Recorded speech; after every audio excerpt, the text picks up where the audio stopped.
जय श्री कृष्ण दोस्तों। स्वागत है आप सभी का आपके अपने YouTube चैनल कारवा जिंदगी का पर।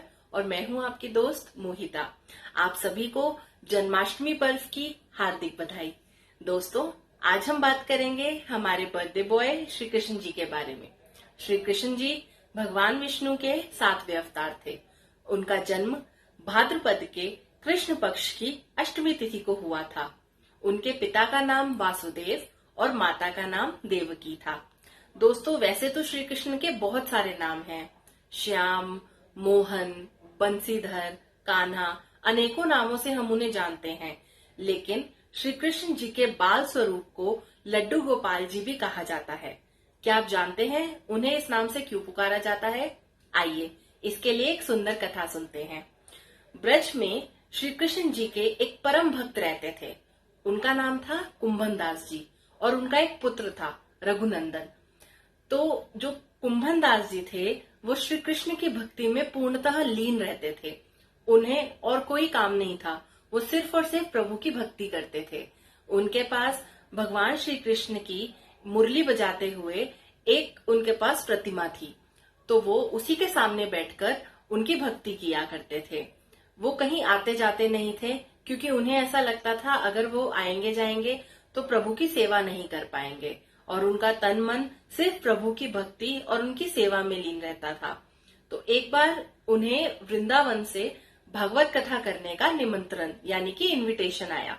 तो पहले तो उन्होंने बहुत मना किया, लेकिन क्योंकि गांव वासियों ने बहुत ज्यादा जोर दिया, इसलिए उन्होंने हाँ कर दी। और उन्होंने मन में सोचा कि रोज जाने से पहले ठाकुर जी की सेवा की तैयारी करके चला जाऊंगा और उसके बाद उसी दिन वापस आ जाया करूंगा। तो उन्होंने अपने पुत्र रघुनंदन से कहा कि मैंने भोग बनाकर थाली तैयार कर दी है, रोज जिस समय ठाकुर जी को भोग लगाते हैं तुम उस समय भोग लगा देना उन्हें। और ये कहकर वो वृंदावन चले गए।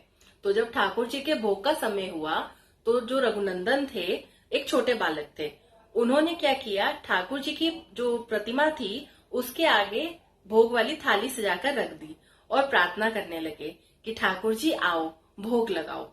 अब क्योंकि वो एक बालक थे तो उनके अंदर बहुत मासूमियत थी। उन्होंने बहुत मासूमियत से कई बार पुकारा कि ठाकुर जी आओ और भोग लगाओ। उन्हें ऐसा लगा कि जिस तरह हम अपने हाथों से खाना खाते हैं उसी तरह ठाकुर जी आएंगे और अपने आप खाना खाएंगे।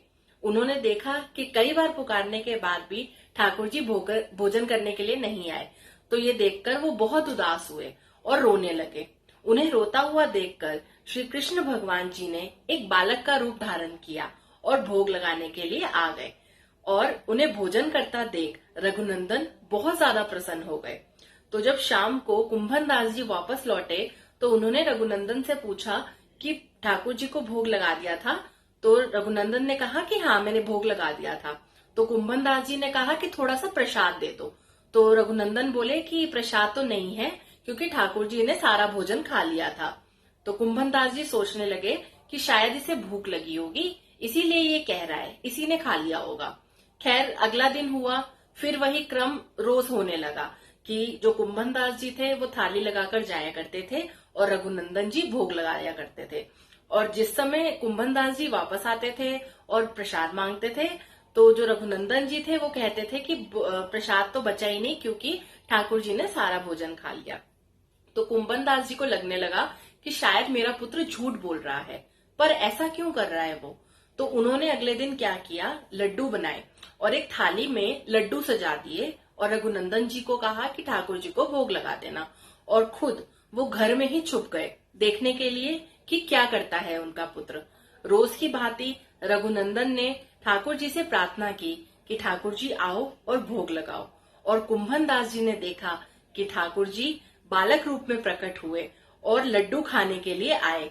जैसे ही लड्डू खाने लगे, इतने में कुंभन दास जी आए और भागे भागे आए और जो प्रभु थे उनके चरणों में गिर पड़े। और लड्डू जी की या यूं कहें कि कृष्ण जी की उस समय ऐसी मुद्रा थी कि उनके एक हाथ में लड्डू था और दूसरा हाथ ऐसे मुंह के पास था कि जैसे लड्डू खाने ही लगे हों। और कुंभन दास जी के आते ही वो उसी अवस्था में जड़ हो गए, यानी कि स्थिर हो गए। और कुंभन दास जी फिर उसी रूप में उनको पूजने लगे और पूरा जीवन उन्होंने उसी लड्डू गोपाल जी की पूजा करी।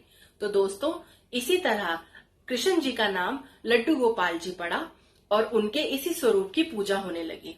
लड्डू गोपाल जी का स्वरूप बहुत ही सुंदर और बहुत ही आकर्षक है। ऐसा माना जाता है कि अगर आप लड्डू गोपाल जी घर लाते हैं तो आपको उन्हें अपने परिवार के सदस्य की तरह रखना चाहिए। अक्सर हमारे भारतवर्ष में और बाहर भी हम हिंदू धर्म में इसको बहुत ही शुभ मानते हैं और बहुत से लोगों ने लड्डू गोपाल जी की प्रतिमा घर में रखी होती है, उनका स्वरूप घर में रखा हुआ होता है।